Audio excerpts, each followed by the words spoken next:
some months ago, after Charlie Kirk was heinously gunned down at a very public event.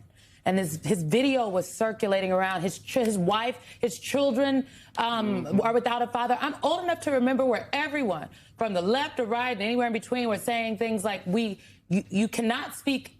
It is despicable to speak ill of Charlie Kirk, whether you agreed with him or not. To criticize him and his death is absolutely abhorrent.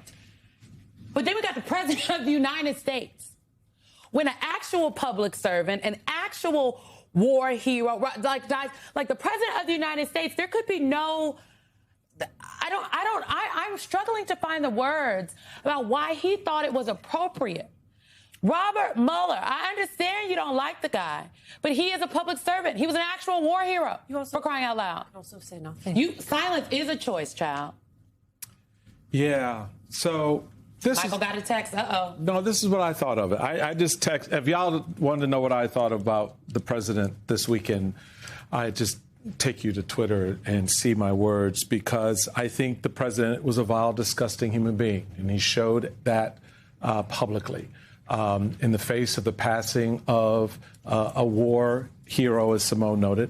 An American citizen who, regardless of what you thought of him and his service to the country, did not warrant the response from this president. And so shame on you, Mr. President.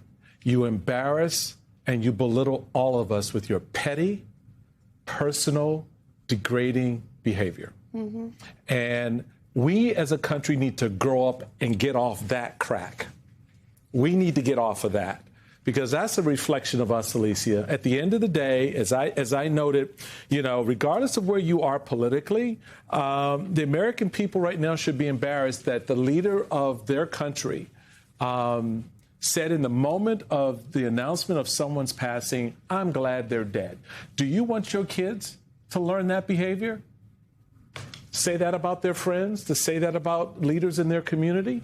I don't think so. So we need, as a country, need to get off of this and stop letting Donald Trump drag us down to the lowest, the most disgusting level possible, because this weekend, we hit it. It was wrong when people said it about Charlie Kirk, and it was wrong when the president did it this weekend. It shouldn't be political. It should be partisan to say that. I'm still searching for the spine of my Republican friends.